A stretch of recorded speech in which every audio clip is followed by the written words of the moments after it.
So it's October and everyone's doing stuff about horror.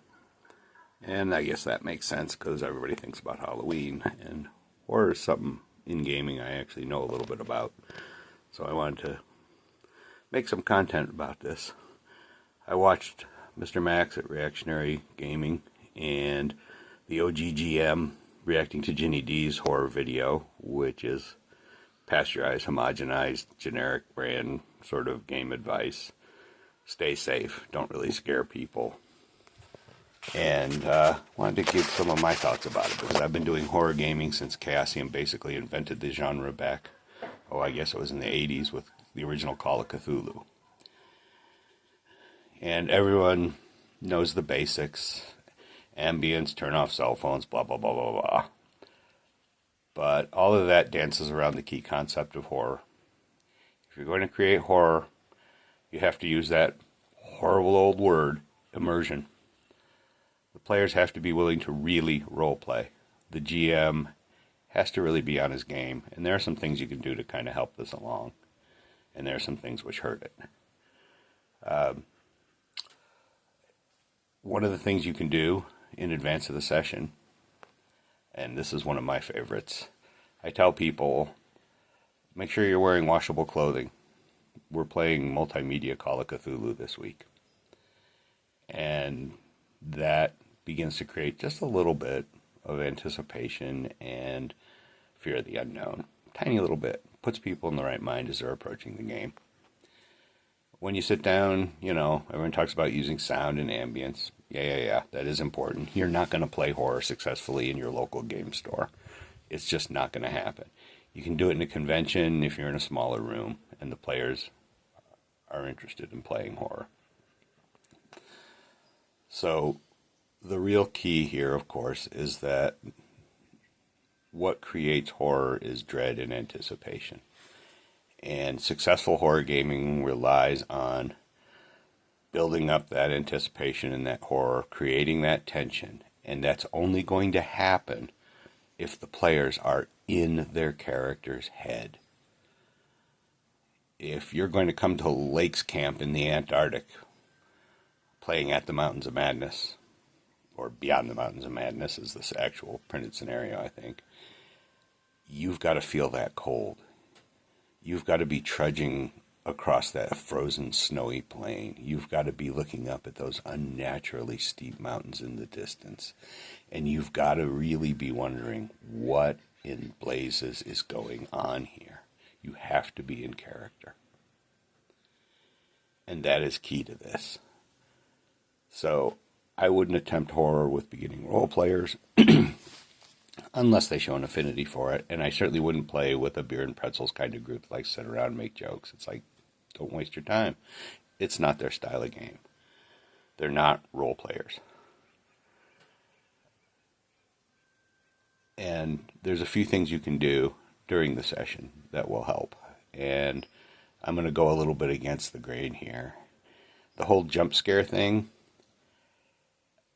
you can do that, and I do that, but I do it in a different way. One of the best I ever did was the climax of the whole scenario was confronting this thing that was erupting out of a mud pit like you see at Yellowstone. And I brought a small container of mud, very viscous mud, and I had it behind my GM screen. And when we came to the point where this thing erupted out of the mud, I dipped my fingers in it and I spattered the players with it very suddenly, very unexpectedly. And you want to talk about horror. That got a reaction out of everybody at the table. People got mad. They were so frightened. It worked great. But you do that sparingly. Another technique that I use that is very successful and very unconventional, and I'm talking only in person here. I don't have experience with trying to do horror on a VTT, and so I'm not even going to try and comment on that until I know more about it. But in person, one of my favorite things to do is as the tension is building, as the GM, while people are talking, or while you're describing something, but it works best when you're listening to the players. You just very unobtrusively, very quietly stand up and walk slowly around the table. And you do it in a way that invades people's personal space, really close. And let me tell you, people start looking over their shoulder at you. People are nervous. This breaks a social convention and creates anxiety. And one of the best things you do is you pick one of the players, and this can be part of the scenario or you can improvise it, and you lean over and you whisper something in their ear. Doesn't even really matter what it is. You know, you hear a fly buzzing around your ear, and when you brush it away, it comes back. It won't leave. Doesn't matter what it is. And then you stand up and you slowly continue walking around the table and sit down again. If you want to raise the tension level in a game, that does it, let me tell you. But the essence of this is to create horror by creating anticipation and dread of something terrible. And one of the thing that makes this work ultimately is the release of that tension. And this is the unspoken but hardest part of effectively doing horror. There's a million ways you can build tension. I know a lot of people have strong feelings one way or another about Blair Witch Project. When that girl unwraps that little package that whatever the fiend is, I forget the heck his name, Rustin or Justin, whatever the heck it is, leaves for her in the woods and she finds the bloody tooth, that's a great moment of horror. I don't care whether you love or hate the movie, it's a great mechanism for creating horror.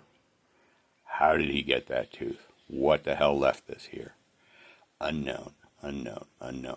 But the hard part, and the part where most horror fails, is the big reveal.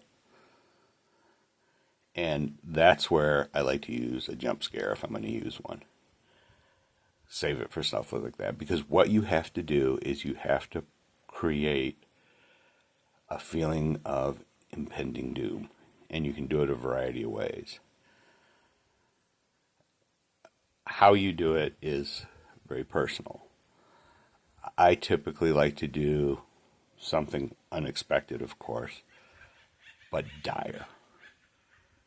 I mean, if you're really playing horror, the players are walking down a hallway, whatever. The players are exploring an old house or a ruin or what have you.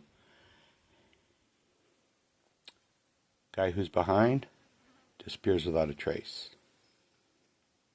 Character's dead, gone. Sorry about that. Yeah, you've been playing this character for about 3.5 hours. He's gone. He's not coming back. You just have everyone look around and notice Smith is gone. If your players are in their role, that will be frightening to them. That will be terrifying if they're in the moment, if they're immersed. You have to create that kind of horror. One of the best moments I ever had as a player combined a lot of these elements. At one point, the DM leaned over to one of the other players where, after we'd all scattered to explore this particular horrifying place, we came back together, and one of the players, unbeknownst to the rest of us, had gone completely insane. Obviously, we'd seen the die rolls, we'd heard the mechanics, but we were in character. We just knew this guy as who he was. And we come back together, and the DM leans over to him and whispers in his ear so that all of us can hear, which is what made this epic. It looks like Smith. But is it Smith? It might be one of them. You've got a gun. Use it. Player's reaction was perfect. He screamed out, "Yes! Yes!" Pulled out his gun and blazed away. Killed a couple of the characters, and chaos ensued, as you can imagine. But it was one of the best moments of horror I've ever experienced. Why? It wasn't unexpected that the players were going to go crazy and do irrational things, but the method that the GM invoked it, you could hear him whispering deliberately. You could hear him. Very calculated, great GM move, because even though in reality, of course, we wouldn't have known what he was thinking, this built the horror to the breaking point. And the release of it was catastrophic, horrifying, and deadly, just like horror should be. And that's what you have to shoot for at the denouement. That's the big reveal. It's got to be catastrophic, frightening, cathartic, deadly. It has to meet or exceed your expectations for what this horrifying thing is. And that's how you do horror. I'm probably going to record some other videos on this. I have some other thoughts. I'm going to try and do a reaction video to Mr. Max's video about horror. We'll see if I can make OBS do some editing so far. Not much luck on that, but we'll see. Anyway, for you RPG pundits smoking today, Gurkha Legend, not a bad $3 stick. Thanks for listening.